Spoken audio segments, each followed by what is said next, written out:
estimados panelistas, amigas y amigos que nos acompañan en esta sala o nos siguen por los medios digitales esta mañana. Muy buenos días, sean bienvenidos a este foro que organiza el Centro de Estudios Estratégicos para el Desarrollo de la Universidad de Guadalajara, el Programa Universitario de Estudios sobre Democracia, Justicia y Sociedad de la Universidad Nacional Autónoma de México y la Feria Internacional del Libro de Guadalajara. Este encuentro ha sido motivado por el amplio interés que ha generado la obra titulada Post-COVID, Post-Neoliberalismo, Propuestas y Alternativas para la Transformación Social en Tiempos de Crisis, coordinada por John Ackerman, René Ramírez Gallegos y Miguel Ángel Ramírez Zaragoza. Este libro destaca por la perspectiva crítica desde la que se ha formulado, la cual no se limita a evaluar las problemáticas provocadas por la pandemia, sino que reconoce y analiza las difíciles condiciones que el mundo enfrentaba desde antes de 2020, fruto de sistemas que han dado muestras de insuficiencias y agotamiento y que sin duda merecen transformaciones sustanciales. Es en este tenor que recibimos con mucho entusiasmo a los participantes de esta charla. A Jeremy Corbyn, miembro del Parlamento británico y líder del Partido Laborista entre 2015 y 2020. Muchas gracias, Jeremy. Thank you very much for coming. A Álvaro García Linera, ex vicepresidente del Estado Plurinacional de Bolivia entre 2006 y 2019, voz destacada del pensamiento de la liberación en Latinoamérica. Muchas gracias, Álvaro, por estar aquí con nosotros.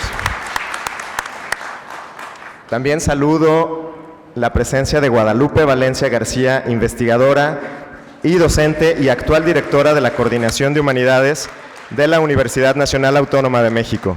Muchísimas gracias, Guadalupe, por estar aquí esta mañana. Y, por supuesto, le agradezco a John Ackerman, destacado académico, analista y comunicador, quien dirige el Programa Universitario de Estudios sobre Democracia de la Universidad Nacional Autónoma de México. Muchas gracias, John.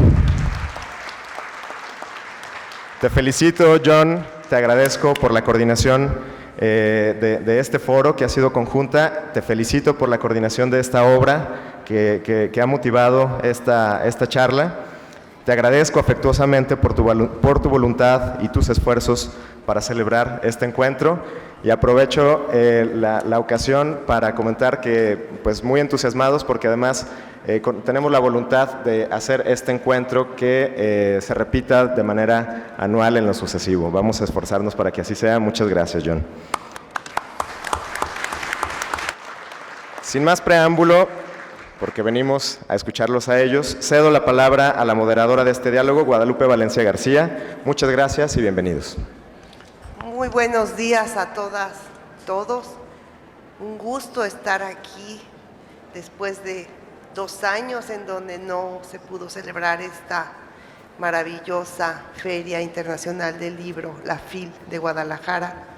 Estar de regreso con un auditorio que, si bien podría estar más lleno en épocas no COVID, está abarrotado para ser época COVID y porque hay un gran entusiasmo por escuchar a nuestros conferencistas, porque yo más que de una presentación del libro hablo de un par de conferencias que serán, ya se los prometo, interesantísimas, y que más que la presentación del libro es a raíz del libro, a propósito e inspirados en el libro Post-COVID, Post-Neoliberalismo. Ya en sí mismo el título promete un debate interesantísimo. Post-COVID, Post-Neoliberalismo, propuestas y alternativas para la transformación social en tiempos de crisis, que tuvieron a bien coordinar John Ackerman, René Ramírez y Miguel Ángel Ramírez, y que, como ya se dijo aquí, se prohijó en el Programa Universitario de Estudios de Democracia, Justicia y Sociedad y ha sido publicado con el sello entonces del programa de la UNAM, del INERM y de siglo XXI. Es un gran gusto, un gran honor para mí presentarles en primer lugar a Álvaro García Linera. Todos lo conocemos, pero voy a apenas dar un esbozo de su trayectoria para después darle la palabra. Álvaro García Linera, marxista seducido por la insurgencia indígena, una autopresentación que no podría ser más sintética y al mismo tiempo más profunda de su ser. Así se define a sí mismo, uno de los grandes intelectuales de América Latina que ha logrado sintetizar el pensamiento marxista de izquierda con el pensamiento de la práctica indígena comunitaria para generar un verdadero pensamiento latinoamericano de liberación. Compartió 14 años de gobierno con Evo Morales como vicepresidente del Estado Plurinacional de Bolivia hasta el golpe de Estado en 2019. Estudió matemáticas en la UNAM y colaboró en la fundación del Ejército Guerrillero Tupac Katari, cuyos objetivos principales eran la lucha por la igualdad social en contra de la enajenación cultural e ideológica de los pueblos del Andes. Esta militancia lo llevó a él y a varios de sus compañeros a la cárcel por 5 años. Fue liberado tras un informe de la Comisión de Derechos Humanos de la Cámara de Diputados de Bolivia, comprobando que fueron obligados mediante tortura a autoincriminarse. En la cárcel estudió sociología, para nuestra fortuna, y escribió el libro Forma Valor, Forma Comunidad, un clásico, les digo yo.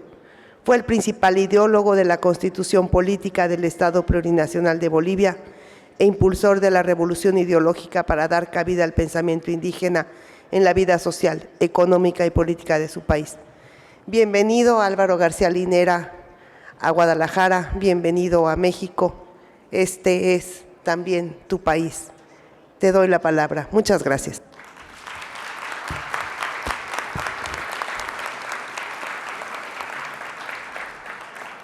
Hola, buenos días a todos, a todas. Un saludo y agradecimiento muy profundo a la Feria Internacional del Libro de Guadalajara, que me ha permitido poder compartir un tiempo con ustedes. Agradecer enormemente a John, a Omar, la presencia de Jeremy y por supuesto a Guadalupe, que ha tenido una presentación muy generosa. Muchísimas gracias. Al tema. ¿Cómo calificar el momento que estamos atravesando? Lo sintetizo en una frase que luego la voy a explicar con más detenimiento. Estamos viviendo un tiempo desquiciado. Las características del tiempo mundial es el del desquiciamiento, es decir, de la pérdida de horizonte unificado del destino imaginado de las personas. Es como que si no hubiera rumbo. Es como si cada narrativa, múltiples narrativas que están presentes en el debate público, académico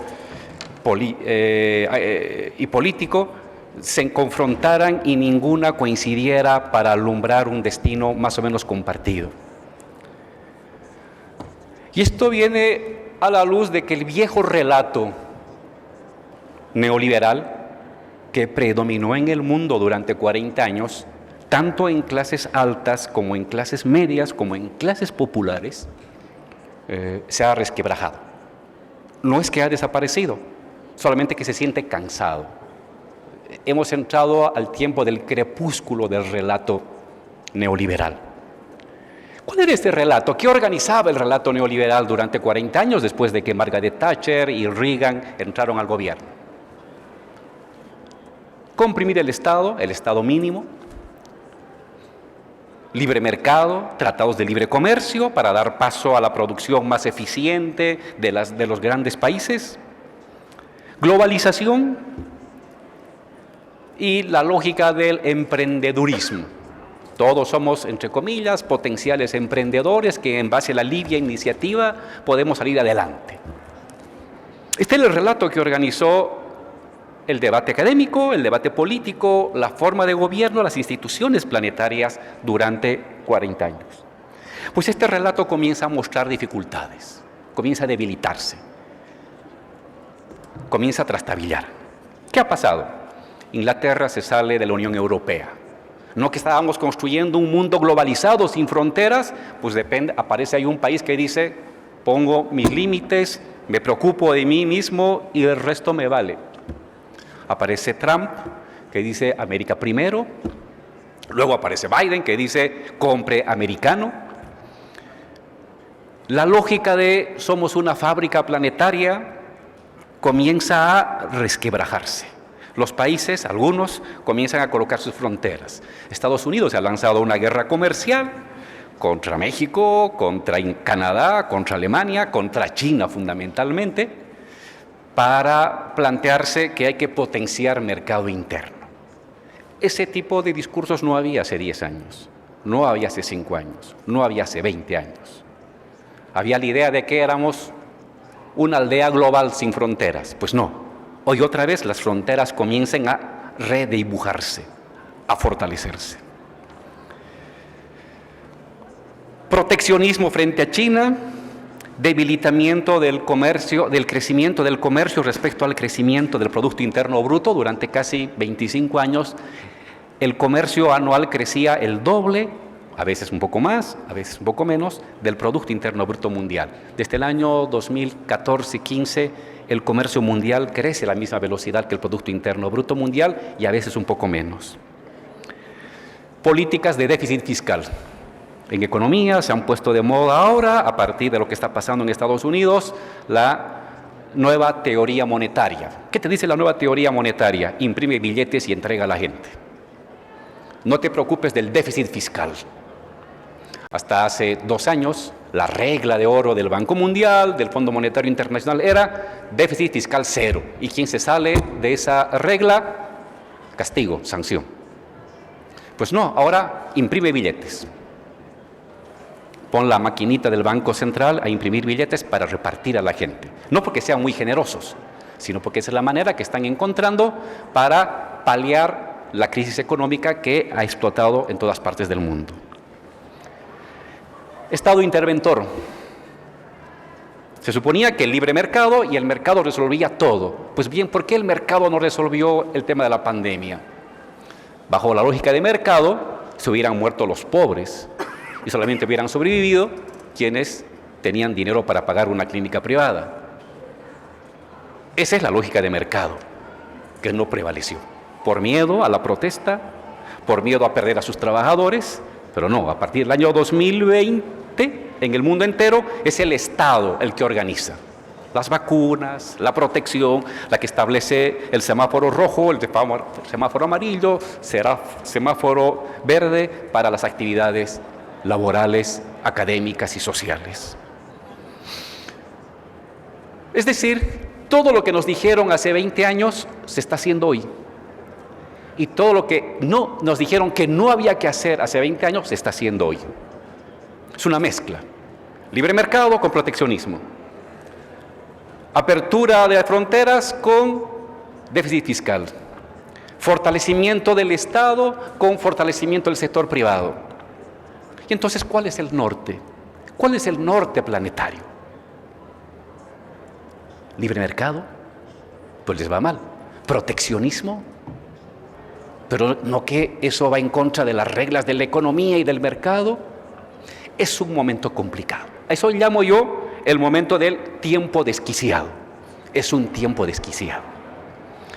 La principal característica de este desquiciamiento es la incertidumbre.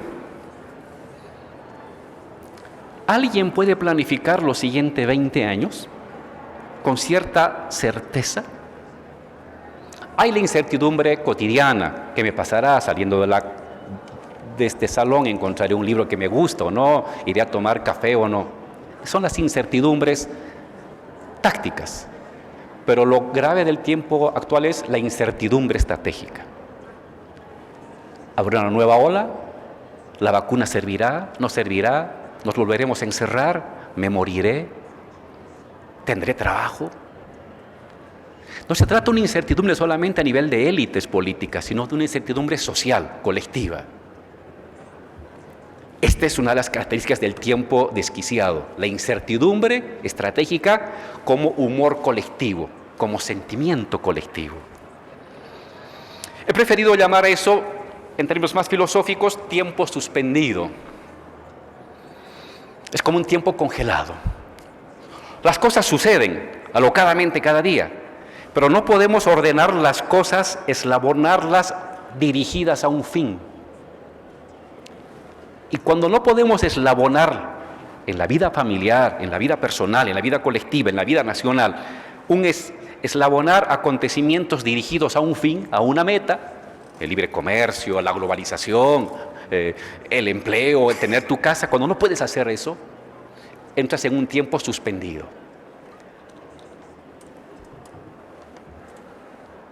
Esta es la característica del tiempo, tiempo suspendido. Ausencia de futuro previsible, incertidumbre sobre el mañana y por lo tanto agobio, aflicción. Esto está provocando lo que hemos denominado dos grandes desacoples de la vida, en la vida política contemporánea. El desacople entre las élites, una divergencia de élites. Hay élites que están propugnando políticas intelectuales y culturales, el libre mercado renovado, reforzado, y hay élites que están propugnando proteccionismo. Esta divergencia de élites es algo nuevo, no había hace 10 años, ni hace 20, ni hace 30. Todos, la izquierda y la derecha, coincidían en un mismo objetivo. Vamos al libre mercado, vamos a la globalización, vamos a la desregulación, con ciertas moderaciones nacionales. Hoy no. Hoy divergen las élites. Y al divergir las élites políticas, dirigentes y dominantes de un país, esto repercute en la gente, en nosotros, en la gente normal, en la gente de la calle, porque no veo un norte en torno al cual ordenar imaginariamente el destino. El segundo desacople: democracia, neoliberalismo. Si bien el neoliberalismo surgió inicialmente en tiempos de dictadura, en Chile, fue el laboratorio, desde los años 80 hubo una especie de fusión, se casó la lógica neoliberal con la lógica de la democracia. No había contradicción. En los últimos meses y años comienzan a diverger. Hay neoliberales que dicen, oigan, si para imponer el libre mercado, la globalización, hay que deshacernos de la democracia, lo podemos hacer. La toma del edificio del Congreso en Estados Unidos es un ejemplo de eso. El golpe de Estado en Bolivia el año 2019 es otro ejemplo. Es decir, lo que antes era natural, democracia y neoliberalismo, hoy ya no lo es. Comienzan a surgir élites políticas que dicen, quizás la democracia no es tan importante. Un premio Nobel dijo, lo importante de la democracia no es que todos voten, sino que voten bien. Es decir, que si voto mal, no tengo derecho democrático. Pues para algunos sí. Para algunos es quizás tiempo de pensar en un momento de democracia censitaria. Es decir, de democracia para unos, los que votan bien, los que piensan bien. Y los que no votan bien, pues no, se los deja al margen. Esto es algo peligroso, pues es algo muy contemporáneo, muy de la actualidad. Y el surgimiento en el mundo entero, o el potenciamiento de las nuevas derechas autoritarias, que están propugnando un neoliberalismo envilecido. Ya no es un neoliberalismo que plantea conquistar el mundo, que se plantea un horizonte para todos, para seducir, para dirigir. No, ahora se plantean castigar. ¿A quiénes? A los revoltosos, a las mujeres insumisas, a los trabajadores que reclaman mucho salario, a los populistas que hacen otro tipo de política no adecuada a las reglas establecidas, a los indios, a los migrantes. Se trata ya de un neoliberalismo entonces, por eso autoritario. Ya no seduce, impone, ya no conquista, ya no convoca, sino intenta castigar. Esta emergencia de esta nueva derecha autoritaria, antiindígena, antiestado, antifeminismo, antipopular, antiindígena, antiinmigrante, hay que encontrar las causas de su emergencia. Unos dicen, ya había esa, sí había, pero era marginal. Hoy ya no es marginal. Hoy ocupa los espacios de la televisión, aparece en las cátedras, hace libros, sale a las calles. ¿Cómo es posible? En el libro hay una propuesta de entender esta crisis de la economía, entre varios autores, esta crisis que estamos viviendo a partir del uso de las categorías marxistas de la ley de la tendencia decreciente de la tasa de ganancia, que es una buena propuesta y los datos son objetivos. Yo quisiera aumentar teorías intermedias, más concretas. La que propone Milanovic, un economista del Banco Mundial, nada izquierdista, pero culto, que te plantea la curva de elefante, que te dice, en los últimos 40 años lo que ha sucedido es que las clases populares del mundo han mejorado sus ingresos. La clase media del mundo, es decir, las clases trabajadoras y clase media normal de Estados Unidos y de Europa, han visto decaer sus ingresos y los muy ricos han visto disparar como la trompa del elefante sus ingresos. Entonces, a nivel mundial hay una clase media que ha sido afectada por la globalización, dice Milanovic. Es una propuesta interesante, es una propuesta interesante. A nivel de América Latina propongo otra mirada. Si bien esto puede ser utilizado para el mundo, a nivel de América Latina yo propondría la idea de una reacción contra el igualitarismo. Ha surgido en Argentina, en Bolivia, en Brasil, en Perú, en Chile también, Ecuador, una reacción de los sectores medios que han visto emerger a sectores populares que han mejorado un poco sus ingresos. Voy al caso de Bolivia. En el caso de Bolivia, el 30% de la población ha pasado a ingresos medios en una década. ¿Qué significa pasar a ingresos medios? No es que eres rico, sino puedes comprar un alimento, tres veces alimentos puedes tener, puedes ahorrar para cambiar tu casa de adobe a ladrillo, puedes mandar al hijo a la universidad, puedes ahorrar un poquito para comprarte un viejo carro para usarlo como taxi. Pues ha habido un ingreso de sectores populares e indígenas a ingresos medios, quitándole el privilegio y el monopolio de privilegios a las viejas clases medias. Y esto está generando una reacción anti-igualitaria. Pues bien, hay un fundamento social, no meramente la habilidad discursiva, sino un fundamento material y social para este endurecimiento de una parte de la clase media, para este conservadurismo radicalizado de sectores medios.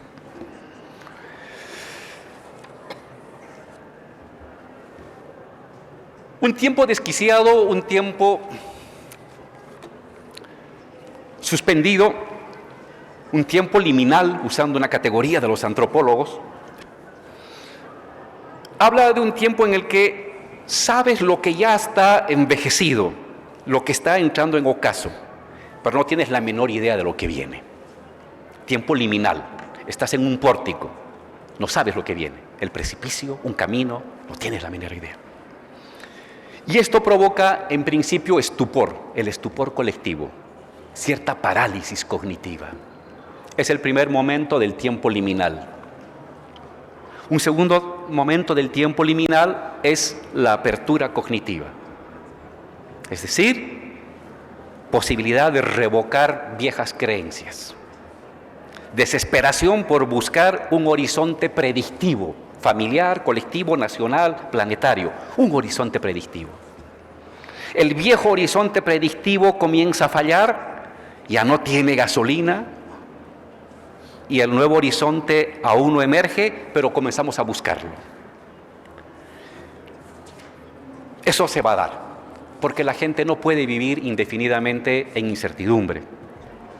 A algo tenemos que aferrarnos, somos seres de creencias, nuestra definición como ser humano es ser seres de creencias. ¿A qué nos aferraremos? No lo sabemos.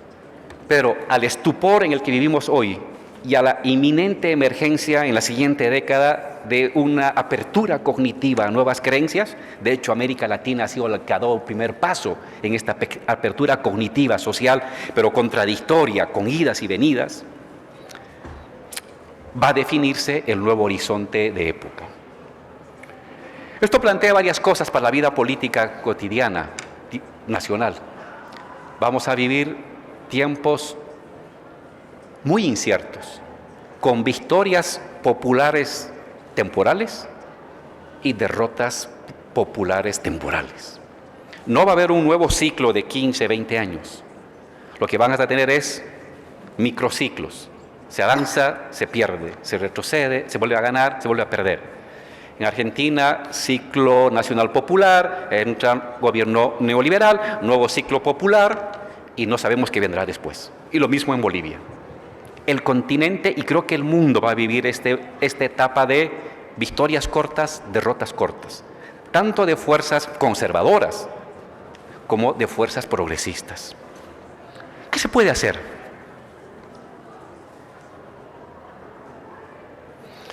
El libro, con varios autores, y le decía a John, es lo mejor que he leído en habla hispana de indagación del momento actual, desde distintas corrientes, desde distintas miradas.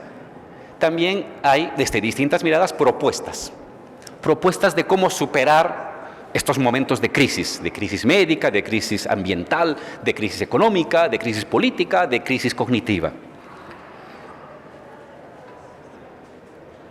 Varios elementos que no los desarrollo, los menciono nomás y quizás en el debate podemos trabajarlos. Evidentemente hay un renovado protagonismo del Estado. Frente a la lógica de Estado mínimo, un renovado protagonismo del Estado. Ojo, no crean que solamente sectores populares demandan el Estado, sino también sectores empresariales. Se está dando en el mundo, en Europa y Estados Unidos, lo que podríamos denominar una acumulación económica por endeudamiento público. Sí, los estados se han endeudado para sacar dinero para combatir el COVID. Una parte ha ido a la gente, subsidios, atención médica, dinero en efectivo, alimentos, pero una parte fundamental ha ido a manos de las empresas, que han tenido créditos a tasa de interés cero, que han tenido subsidios. En el caso de Estados Unidos estamos hablando que han movilizado cerca del 13% de su Producto Interno Bruto en un año y medio. 13% de su Producto Interno Bruto para enfrentar crisis económica y crisis médica. En Europa está algo parecido. La Unión Europea está movilizando cerca de 700.000 millones de dólares para enfrentar las secuelas del COVID y de la crisis económica. Muy bien. Una parte va para el salario de los trabajadores, otra parte va para las empresas. ¿Y con qué dinero? Con el dinero público, es decir, con el dinero que se va a solventar con nuestros impuestos. Si no es hoy, en 5 años, en 10, en 15 o en 20 años, es el impuesto de la gente. Pero hay un protagonismo del Estado. Un segundo elemento es una modificación de la relación entre capital-trabajo. ¿Más impuestos? ¿A quiénes? ¿Cómo se va a financiar la superación de la crisis? Solamente hay 2 lugares: o impuestos a los ricos o salario de los trabajadores. No hay más que 2 variables. ¿Qué se ajusta, salarios o impuestos? Eso va a definir el destino de los países en los siguientes meses. Impuesto a la banca, derechos. Aquí hay otras propuestas que hacen varios de los autores que han escrito en el libro Post-COVID.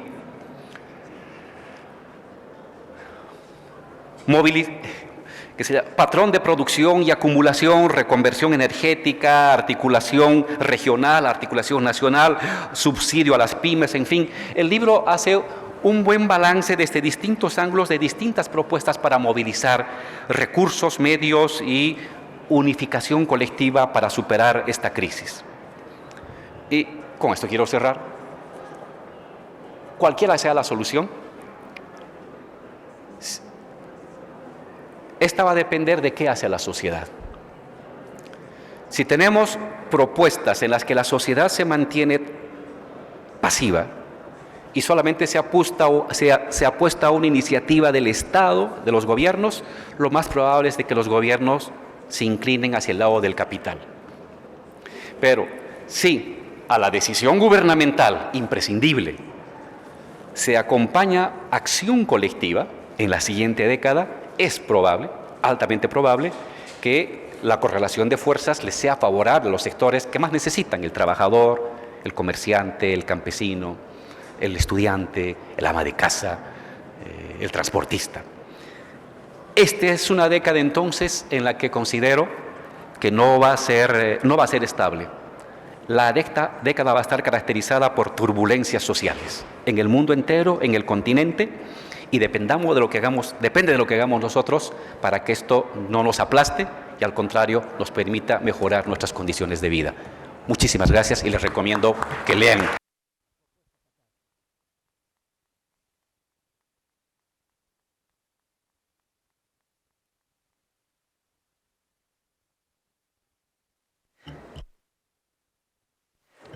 Muchas gracias, Álvaro García Linera. Como siempre, no solo un placer escucharte, sino realmente se lleva uno de tarea muchas ideas para seguirlas pensando y desarrollando. Un gran regalo para nosotros, tu brevísima conferencia, pero es lo que hay. No podría ser más larga, cuanto lo desearíamos, pero ya habrá oportunidad de regalarte 2 horas mínimo para que puedas explayar todas estas ideas.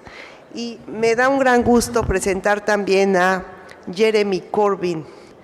La prolífica carrera política de Jeremy Corbyn ha marcado la historia inglesa. Es un político poco convencional, rebelde y reconocido como un político cercano al pueblo. Es defensor de los derechos de los trabajadores y de la nacionalización de los servicios públicos. Desde muy joven participó en esfuerzos de la sociedad civil a favor de la paz y laboró en organizaciones sindicales. Ingresó como concejal de distrito al Parlamento británico hace más de 30 años. De 2015 a 2020 fue líder del Partido Laborista y de la oposición en Reino Unido. Es conocido por todos por su lucha pacifista. Se manifestó en contra de la guerra de Vietnam, del apartheid, a favor del desarme nuclear y se opuso abiertamente a la decisión de Tony Blair de invadir Irak y en apoyo a los palestinos. En 2019 contendió contra Boris Johnson, el Trump de la Gran Bretaña, por el cargo de primer ministro.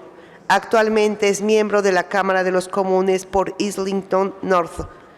Bienvenido a México, Jeremy Corbyn. Welcome to Mexico.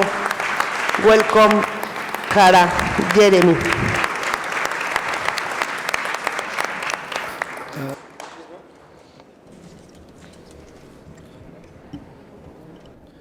Muchísimas gracias por invitar. El problema es mi español no es bueno.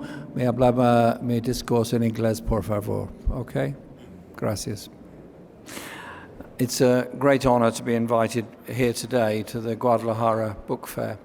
It is an amazing event, and I'm delighted to be here and delighted to see the books that are on sale, the discussions that are going on, and reflect that in an age when our mainstream media is increasingly shallow and incapable of discussing political ideas, but merely indulging in personality politics and the politics of envy, that it is a big increase in the number of books that are published every year and the seriousness of many of those books that gives me some hope.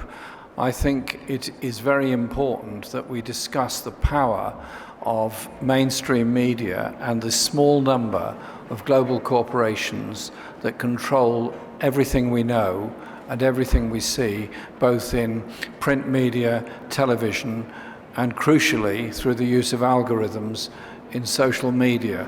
These are huge questions that the left need to address, and indeed the whole community needs to address. This is a huge moment, as Alvaro was just saying, in the history of Latin America. I was last here in Mexico for the inauguration of AMLO as president, and I was delighted to be here. He's a friend of mine over many, many years, from when he first started campaigning to be president.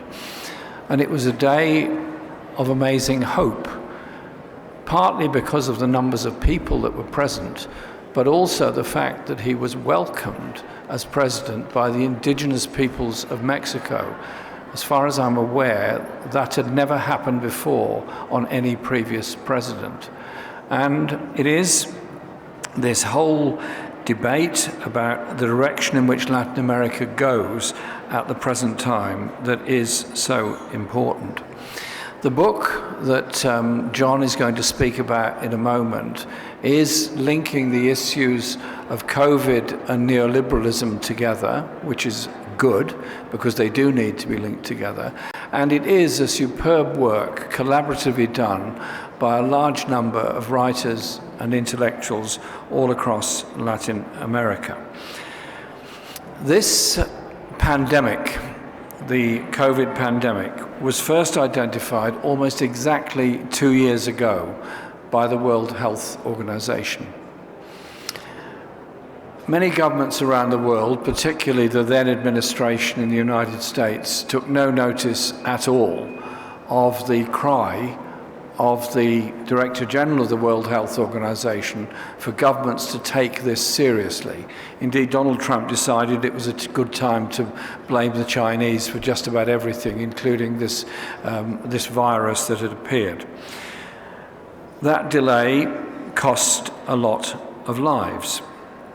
And the underfunding of the World Health Organization over many years by most governments, particularly that of the United States, has led to the grotesque level of health inequality around the world.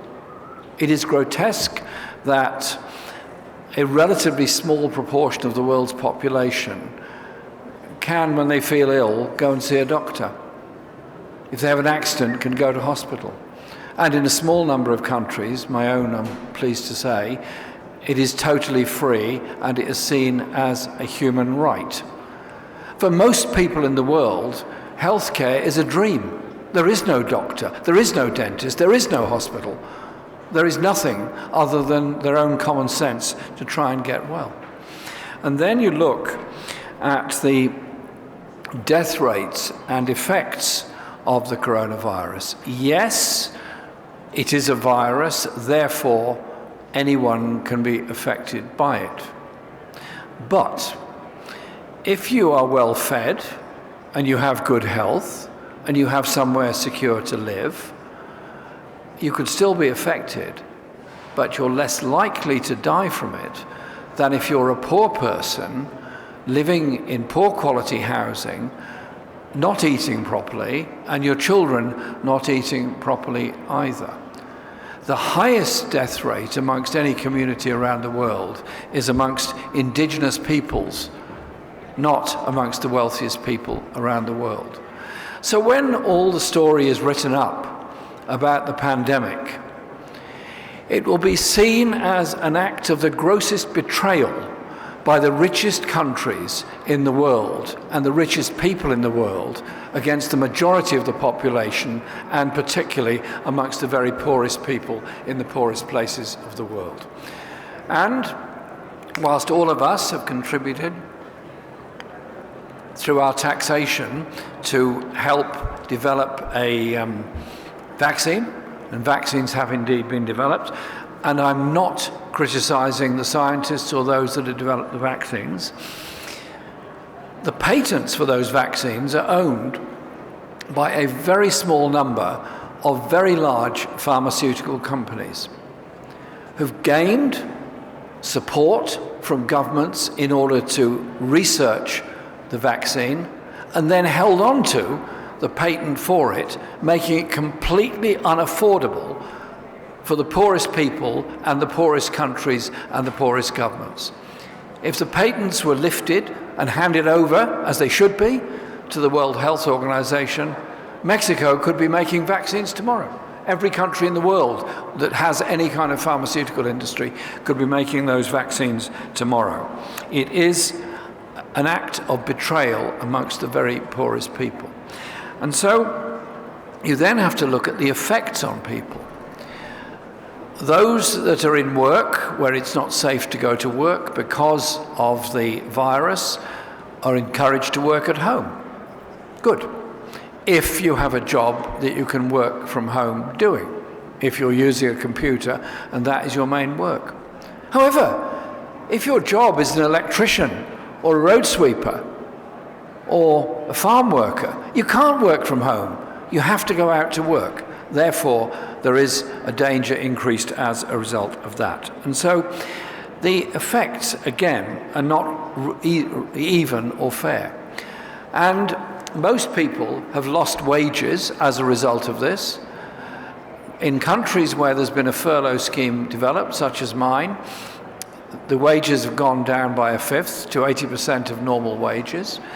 And the companies have been bailed out and supported by public money, as Alvaro was just pointing out. But if you are a poor person living outside what the media try to tell us is the mainstream economy, and you're running a restaurant on the street, you're selling your goods on the street, you're living and working in the informal economy, you have very little support anywhere in the world. And you have moved into desperate poverty as a result of it. So the desperate poverty that has come about as a result of this has to be set alongside the massive profits made by big pharmaceutical companies over the past 2 years, and they're set to continue making huge profits, which is why I included in the election manifesto that I put forward in Britain in 2019 that we would establish a publicly owned pharmaceutical company to manufacture our own medicines and provide them to our National Health Service at cost, rather than our taxpayers being ripped off by Big Pharma for medicines that ought to be produced generically and therefore much cheaper. This is an issue that affects the whole world. South Africa won the battle against some of Big Pharma when they managed to produce their own antiretrovirals to deal with the AIDS pandemic at that time. But on the other side of it, the very, very richest people in the world, the global billionaires, think Jeff Bezos, the man who went into space and then came back. The wealth of him and his closest friends, who are also multi-billionaires, rose in the last year by 59%. 59% increase in the wealth of the very wealthiest.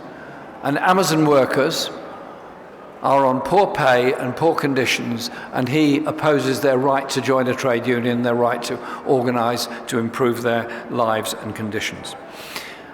And as we hopefully move out of the pandemic, governments are now being encouraged by the World Bank and International Monetary Fund to introduce a program of austerity. Austerity? Cut education spending, cut health spending, cut housing spending, increase taxation in order to pay off a debt that's been incurred because of the pandemic. So the very wealthiest have got very much richer, the poorest have all suffered around the world, and sadly millions have died as a result of this. And the world is now more unequal than it was 2 years ago, and if these policies are followed, will become more unequal. So the issue facing all of us, facing the left, facing all communities, is what economic direction do we go in? Latin America has a very special place in world economic history. The Chicago School were brought into Chile in 1976 by General Pinochet to impose the most brutal economic structure on the people of Chile, and that resulted in great wealth for a few and inequality for many. The debt crisis of the 1980s made that even worse across the whole continent. And that was all accompanied by high levels of military and police oppression. Operation Condor in the southern parts of South America, Chile, Paraguay, Uruguay, Argentina, resulted in the disappearance of 25,000 people as those governments were imposing austerity on their people and political control over what they do. But I think this is a time of enormous hope. To me, it's a pleasure to be on the platform with Alvaro and to praise the people of Bolivia for all that they have achieved. and to congratulate them on winning back despite the coup that was mounted against their president, against the president who had been elected by the people some years before. And the way in which Lula was removed as president of Brazil, and the way in which Dilma was also removed.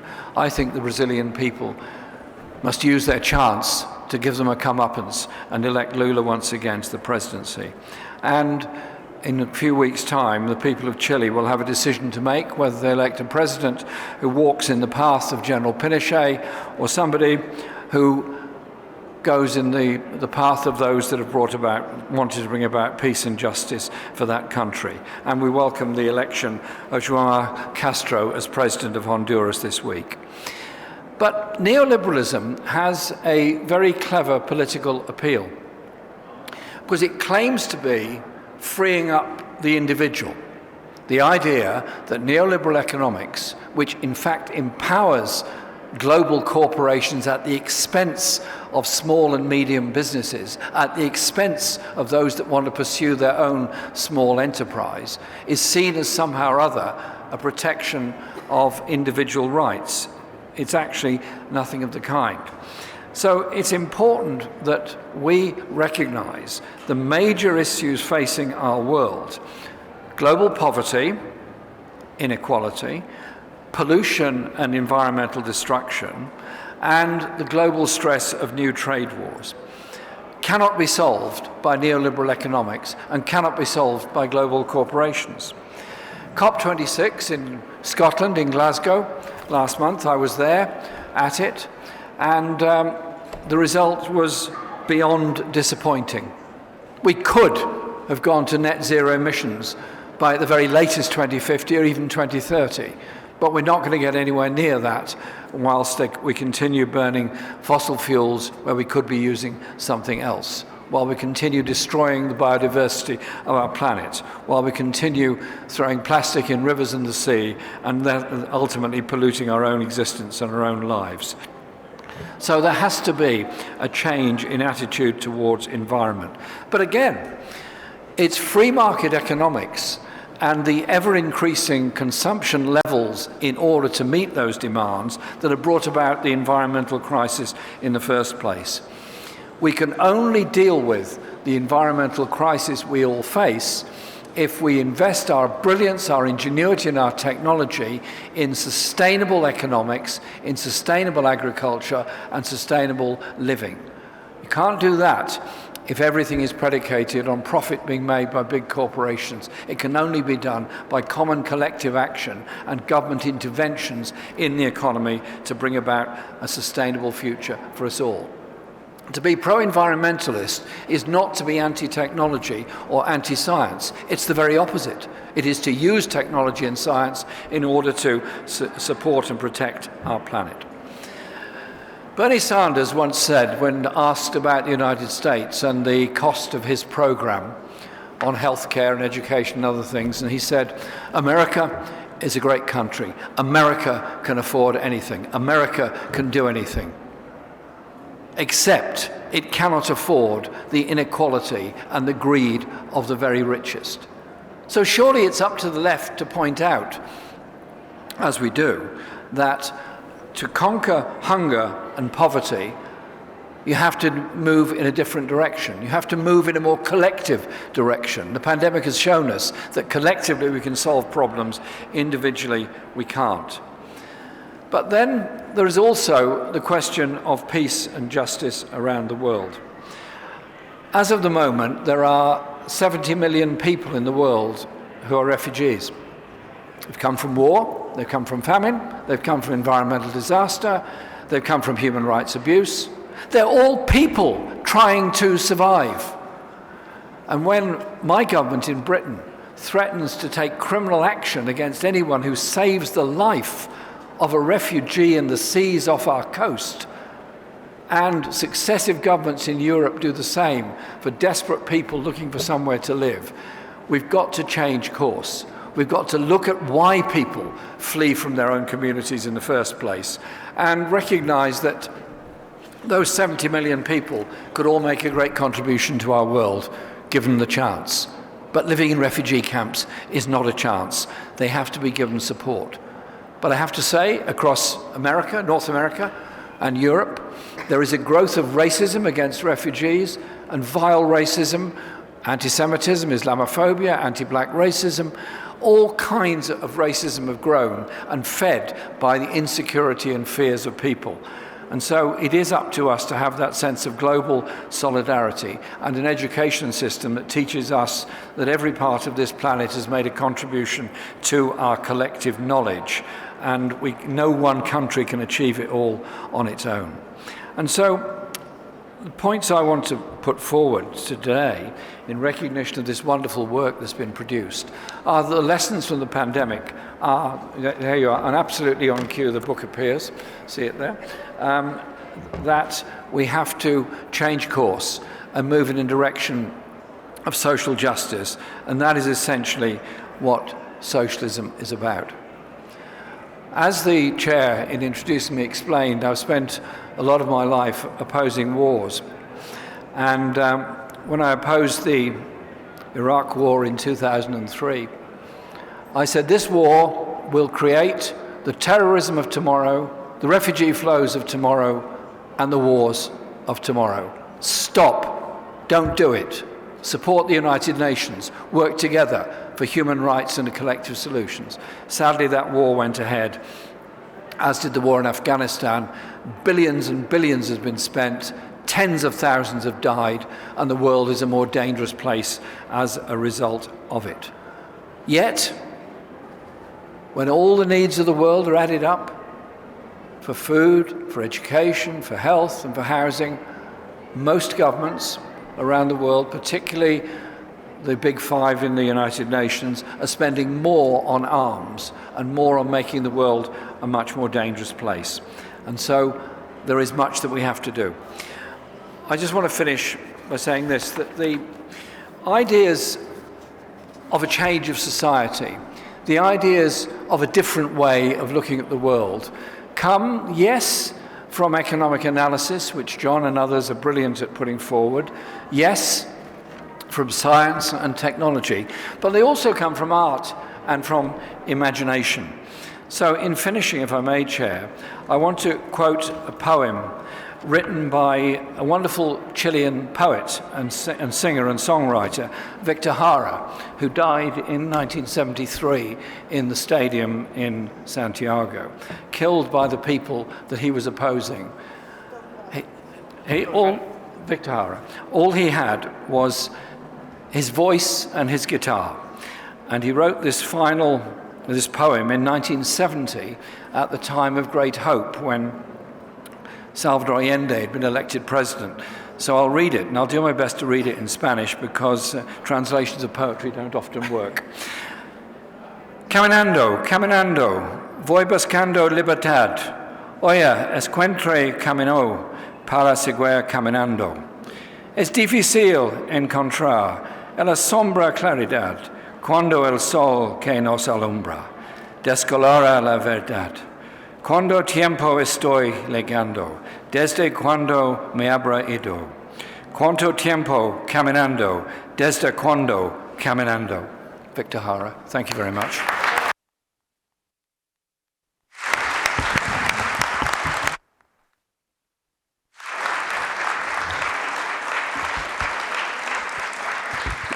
Muchísimas gracias, Jeremy, por esta magnífica conferencia que nos sitúa en un plano mucho más amplio y que nos hace ver al COVID como síntoma, como consecuencia, como expresión de un mundo que estamos obligados a luchar por su transformación, desde luego. Y gracias también por ese bellísimo final. Thank you very much, Jeremy, for the poem by Victor Jara. Bueno, le doy ahora la palabra a uno de los coordinadores del magnífico libro, querido colega y amigo de nuestra UNAM, John Ackerman. Ha forjado John una vasta producción académica centrando sus investigaciones en temas como procesos electorales, políticas públicas, transparencia, participación ciudadana, cultura democrática y combate a la corrupción. Es fundador y director del Programa Universitario de Estudios sobre Democracia, Justicia y Sociedad, el único programa cuya nombre completo es más fácil de decir que sus siglas, PUEDGS, e investigador del Instituto de Investigaciones Jurídicas, ambos de la UNAM. Es doctor en Sociología Política por la Universidad de California, Santa Cruz, y doctor en Derecho Constitucional por la UNAM, integrante del Sistema Nacional de Investigadores en el nivel 3, PRI de nivel D, presidente adjunto de la Asociación Internacional de Derecho Administrativo y director editorial de The Mexican Law Review. Es profesor de Derecho del Estado, Teoría Constitucional y Derecho Electoral en la Facultad de Derecho de nuestra UNAM. También ha dictado cátedra en la American University en Washington, D.C. y en Sciences Po en París, Francia. Prolífico escritor, dentro de su obra destacan El mito de la transición democrática, Nuevas coordenadas para la transformación del régimen mexicano, del 2015, Autonomía y Constitución, el nuevo Estado democrático, del mismo año, Autenticidad y nulidad, por un derecho electoral al servicio de la democracia, en 2012, Organismos autónomos y democracia, el caso de México, en 2007, y es un siempre muy entusiasta organizador de eventos, foros y ahora una revista llamada Goya, en la que participan muy activamente y con muchísimo entusiasmo nuestros jóvenes estudiantes de la UNAM.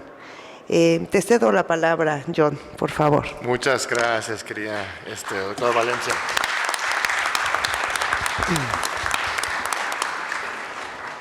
Gracias a ti, Guadalupe, por esa presentación y por tu muy atinada conducción de la Coordinación de Humanidades de la UNAM. Gracias por venir con nosotros hasta aquí a Guadalajara. Gracias a Omar Avilés, director del Centro de Estudios Estratégicos para el Desarrollo. A Jorge Ramírez, jefe del Departamento de Sociología, aquí de la universidad también, que nuestro contacto inicial creo que fue con el estimado Jorge Ramírez, al rector Ricardo Villanueva, al presidente de la FIL, Raúl Padilla.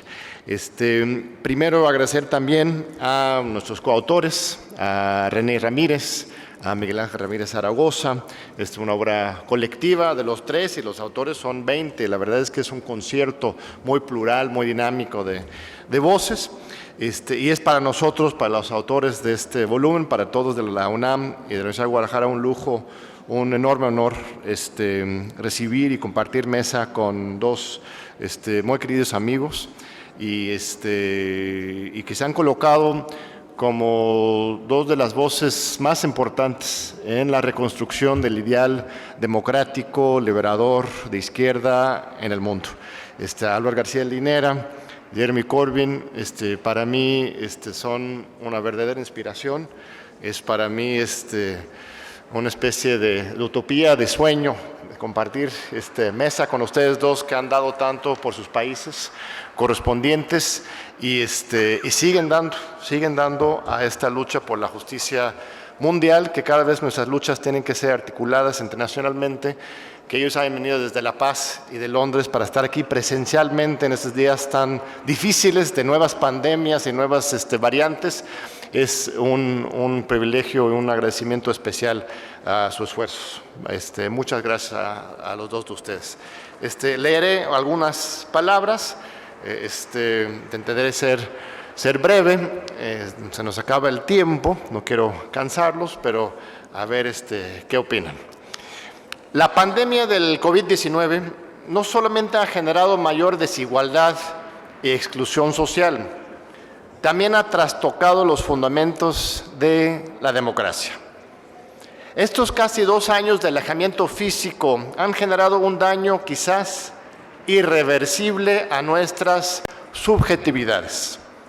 Cada día crece más el poder de las grandes corporaciones digitales transnacionales y estas empresas tienen acceso pleno a nuestros datos personales y trafican con ellos con absoluta impunidad. Y el control de estas plataformas privadas sobre el flujo de información rebasa los sueños más guajiros del peor déspota de la antigüedad. Como bien señala Boaventura Sosa Santos en nuestro libro, las benditas redes sociales y los nuevos medios se han convertido en muchas ocasiones en malditas. Adicionalmente, tenemos que tener mucho cuidado con los sueños neofascistas de personajes como Mark Zuckerberg con su metaverso o Elon Musk con sus viajes privados al espacio.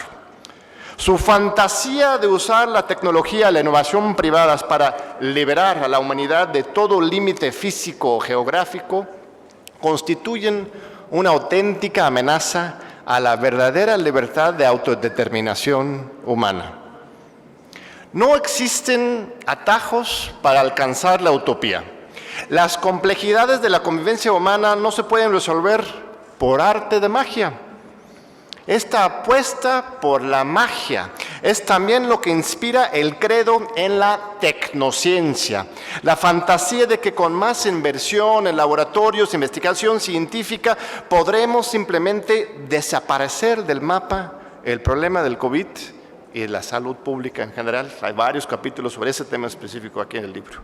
Esta apuesta por la magia es también lo que genera la presión a favor del endeudamiento público en estos tiempos de crisis. Como viles narcomenudistas, los promotores del endeudamiento ofrecen paliativos para aliviar los dolores de corto plazo con la clara intención de generar una dependencia a largo plazo profundamente dañino a los bancos internacionales y los organismos internacionales. Incluso quienes creen que ahora es el Estado que nos solucionará todos los problemas, algunos de ellos mismos también caen en esta misma trampa de fetichismo mágico. Así como los estados proporcionan servicios públicos, escuelas, hospitales e infraestructura, también hemos visto en esta pandemia cómo los estados también son cómplices con las grandes empresas farmacéuticas en la criminal limitación del acceso universal de las vacunas en el mundo. Para poder superar y expandir las fronteras del desarrollo humano en el contexto actual, el primer paso, propongo, debe ser el reconocimiento de nuestras limitaciones. Ninguna sociedad es una isla, todos estamos interconectadas. Nuestra individualidad es siempre parte de algo más grande. No hay, me debería decir, individuo aislado o completo por sí mismo. No existe la individualidad pura. Todos estamos en interconexión. Debemos también abrazar la hermosa y vulnerable materialidad de nuestros cuerpos y existencia terrenal. La naturaleza no es nuestro medio ambiente, es nuestro corazón y nos hemos dado cuenta de esto cada día más claro con esta pandemia.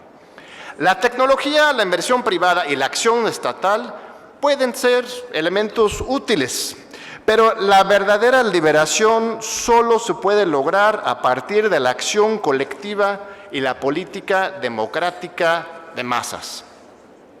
Hace falta tomar las calles y dialogar de frente para transformar las sociedades.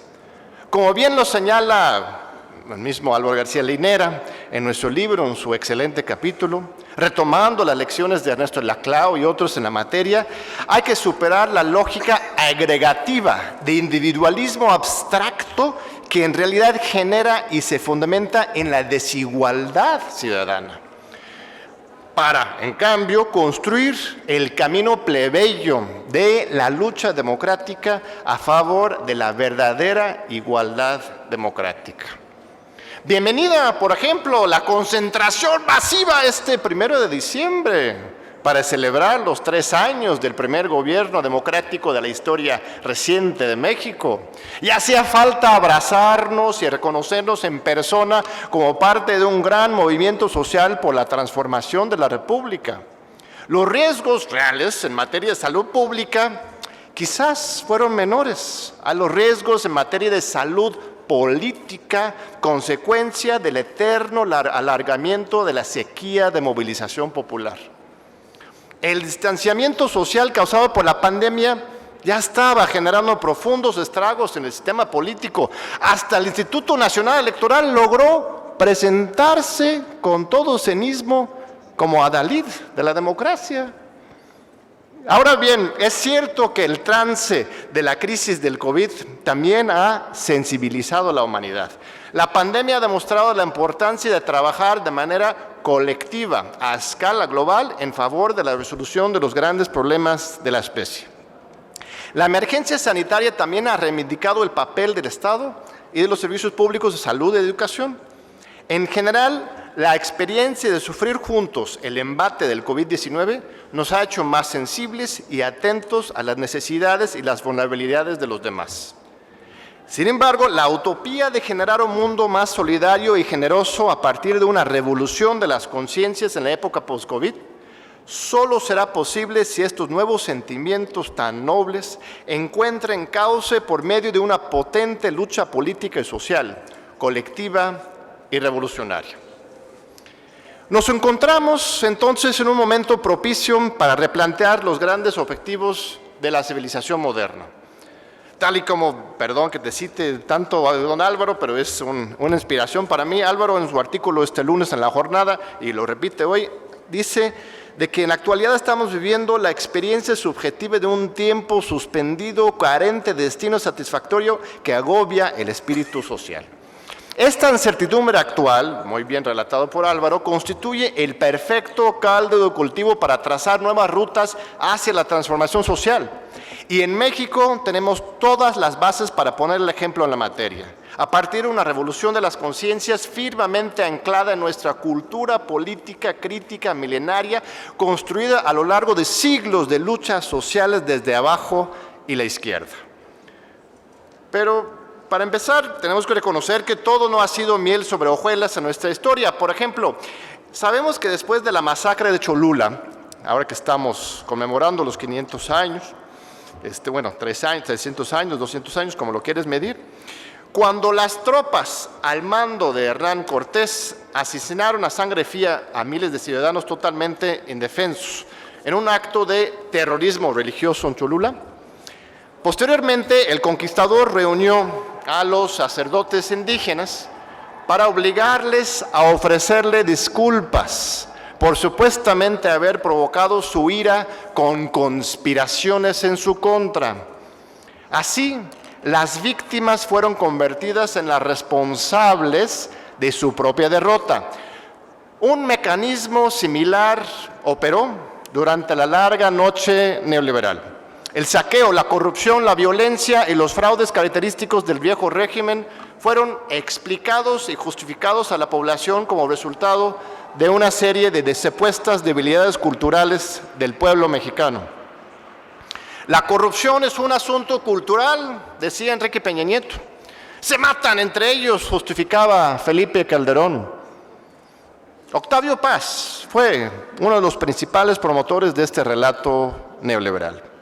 Según él, el principal obstáculo para alcanzar la modernidad en México sería el carácter individualista, desconfiado, resentido y autoritario de nuestra cultura política. Cito: el mexicano no trasciende su soledad, al contrario, se encierra en ello. No soportamos la presencia de nuestros compañeros, escribió en El laberinto de la soledad. Inspirado por esas ideas, una encuesta reciente de la revista Nexos incluso llegó a la conclusión de que los mexicanos supuestamente nos hemos convertido en liberales salvajes, categoría que definen como, cito, un ciudadano que no reconoce en el fondo otro etos que el del bienestar personal y familiar, ni otro derecho que el de resolver su vida en los medios a su alcance, aunque esto perjudique a otros y a su comunidad o a su nación. Ha llegado la hora de enterrar estas visiones neocoloniales y elitistas propias del viejo régimen. Y aquí termino nada más con algunos datos de una encuesta nacional de cultura política que hicimos en el mismo PUEDS, que el Programa Universitario de Estudios en Educación, Justicia y Sociedad de la UNAM. Algunos datos que rompen con este estereotipo y prejuicio sobre el supuesto ser neoliberal del mexicano, cuando a veces es todo lo contrario. 65% de los mexicanos nunca o casi nunca se sienten solos. Solo 6% tienen una mala relación con sus vecinos o no los conoce. 88% de los mexicanos se consideran parte del pueblo. 70% hacen compras frecuentemente en mercados locales para apoyar a pequeños negocios. La figura política histórica más apreciada por los mexicanos es Benito Juárez, con 85% de opiniones positivas, y el menos valorado es Carlos Salinas de Gortari, con 16%. Cuauhtémoc rebasa a Hernán Cortés, con 65% positivo a favor de Cuauhtémoc y 45% opiniones favorables a Hernán Cortés, que todavía es bastante alto, 63% de los mexicanos considera que los ricos han llegado a hacerlo a través de la corrupción, las herencias o la explotación laboral. 58% de los ciudadanos creen que debería existir un impuesto sobre las herencias de los más ricos. Solo 17% consideran que se debe aplicar el modelo de desarrollo de los Estados Unidos. 91% de los mexicanos creen que las empresas farmacéuticas deberían estar más reguladas. 66% de los mexicanos prefieren dar prioridad a la protección del medio ambiente, aunque esto cause un menor crecimiento económico y pérdida de algunos empleos. Y finalmente hicimos unas dinámicas de teoría de juegos, del dilema del prisionero, de la tragedia de los comunes, y resultado que 80% de los mexicanos tienen comportamientos solidarios cuando presentados con esa situación, y en particular las mujeres y las personas con menores niveles de ingresos fueron muchísimo más solidarios con sus pares y con sus comunidades que los hombres y los ricos, lo cual pone de cabeza los presupuestos de las teorías elitistas sobre la cultura política mexicana. Pues hay esperanza, hay mucho dolor, pero también hay mucha esperanza. Muchas gracias.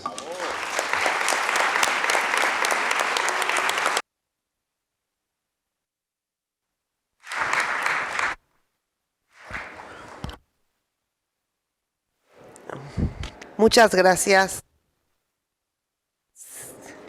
Ahora sí, muchísimas gracias, John, por tu conferencia magnífica y por regalarnos, junto con los otros dos coordinadores, ese par de Ramírez que siempre están contigo inventando nuevas cosas en el programa. Gracias por regalarnos este libro.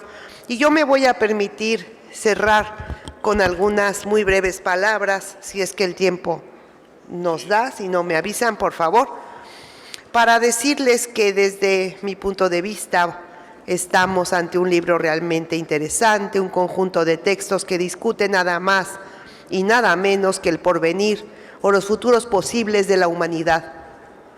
El calado intelectual del libro es tan profundo y definitivo como el tema que analizan. No cualquier tema, sino justamente el que dividirá la historia en un nuevo AC, DC, antes de COVID, después de COVID, o como lo anuncia el título, post-COVID y post-neoliberalismo. Un libro ambicioso con 4 apartados y 2 docenas de capítulos en los que se analizan las propuestas y alternativas para la transformación social en tiempos de crisis, las posibilidades de construir un futuro diferente a partir de lo existente, la política, el Estado, la acción colectiva en tiempos de COVID y las humanidades, ciencias, medio ambiente y ciudad en clave pandémica. Una aportación sin duda importante. Ante la imposibilidad de hablar de cada uno de los muy valiosos trabajos aquí contenidos, me contentaré con apuntar apenas algunas reflexiones que encuentran su asidero en varios de los textos y que giran en torno a la idea del tiempo pandémico como un acontecimiento global y total. Total a la manera de Marcel Mauss, para quien un hecho social total es cualquier fenómeno considerado en la totalidad de sus implicaciones físicas, fisiológicas, sociales, históricas. En efecto, las aristas del problema del COVID-19 son innumerables y solo pueden entenderse en su mutua interrelación. La crisis es sanitaria, económica, humanitaria, emocional, individual, colectiva, natural y social. Estamos sin duda ante un tiempo global inédito, un tiempo otro que marca en su incertidumbre. Coincido, Álvaro, desde luego en ello contigo. Diversos caminos posibles, pero cuyo desarrollo en un sentido u otro no está garantizado. Y precisamente a partir de la lectura de este libro, puedo pensar al COVID-19 como un acontecimiento mundo. Definir la pandemia como un acontecimiento mundo puede parecer un pleonasmo, porque toda enfermedad adquiere el denominador de pandemia cuando se hace global. La OMS ya en 2010 vinculaba la idea de pandemia a la propagación mundial de una nueva enfermedad.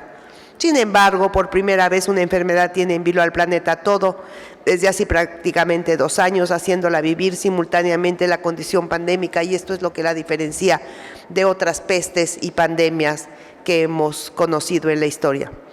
Este acontecimiento mundo hace contemporáneos a los habitantes de la más grande y cosmopolita de las ciudades con el más pequeño y replegado de los pueblos del planeta. Es una contemporaneidad que no solo se basa en la simultaneidad del tiempo ahora, del tiempo real de la globalización, sino que lo es en un horizonte de entendimiento común, en un problema global que nos enfrenta como humanidad a una pandemia, a la inminencia colectiva de la muerte por un virus que produce en todos los lugares una incertidumbre similar, aunque con diversas expresiones. Es necesario apuntar que el concepto de acontecimiento está a su vez lleno de interrogantes y que su densidad no acaba de resolverse en las discusiones académicas. Pero podemos apuntar de modo general que entendemos por acontecimiento como esa ocurrencia única y singular que marca un antes y un después en el flujo de la historia. Vale decir, la ocurrencia en que los elementos de entendimiento consolidados no permiten ya dar cuenta de lo que acontece, en que la incertidumbre toma partido desestabilizando las certezas. Pero al mismo tiempo esta inestabilidad es acompañada de un conjunto de sentidos posibles, confrontados en la representación y en el intento de encauzar la novedad. En tal sentido, el acontecimiento es la novedad misma que crea condiciones de posibilidad y con ella demanda anterioridades nuevas y futuros insospechados. Podemos preguntarnos, ¿cuándo comenzó esta pandemia? No cuándo oficialmente, sino cuándo comenzó realmente. ¿Cuándo terminará? ¿Dónde existía? ¿Cuáles eran sus rastros? ¿Cuáles eran sus huellas? ¿Cuánto de ellas sabemos? ¿Cuánto ignoramos? ¿Qué parte del mundo y de la realidad acabarán siendo pasado una vez que la pandemia deje de ser nuestro tema de atención? ¿Qué parte de la realidad seguirá para hacernos percibir que volvemos a la normalidad? ¿Qué dimensiones de esa normalidad, lo pongo entre comillados, serán nuevas, inéditas, posibles? La ausencia de respuestas compartidas es indicativa de la suspensión del sentido en el que nos encontramos en tiempo de la pandemia. La saturación de información y la imposibilidad de conectar las estrategias de salidas posibles de este ahora pesado, denso y dilatado, que no pasa, que no termina, es evidencia de la ausencia de una trama que vincule este presente coherentemente al pasado que lo originó y al futuro que se nos abre con la emergencia de la pandemia. Algunas reflexiones en este libro y en otros se adelantan a entregar el certificado de defunción al neoliberalismo y más optimistas aún al propio capitalismo. Otras más mesuradas se apresuran a entregar un certificado de resurrección al keynesianismo para dotar de un nuevo tubo de oxígeno al estado de bienestar en retirada en casi todo el mundo antes de la pandemia. Mientras tanto, las más pesimistas observan el nacimiento de un nuevo tipo de totalitarismo en el mundo que hoy se configura. Esta variedad de posibles no agotan los horizontes de posibilidad que este acontecimiento pueda abrir. El futuro se antoja tan abierto como incierto, posible de llenar de esperanzas postcapitalistas como de nostalgias neofascistas. En este sentido, el acontecimiento se nos plantea como promesa que aún no devela su signo libertario o totalitario. Los días después de la COVID-19, dice René Ramírez, uno de los autores y coordinadores, no vendrá del comunismo ni tampoco otro capitalismo, pero tenemos derecho a la esperanza, derecho a imaginar el día después, como dice Boaventura de Sousa en el primer capítulo del libro. El día después, que solo puede ser posible si es de todos, y esto no es mera retórica.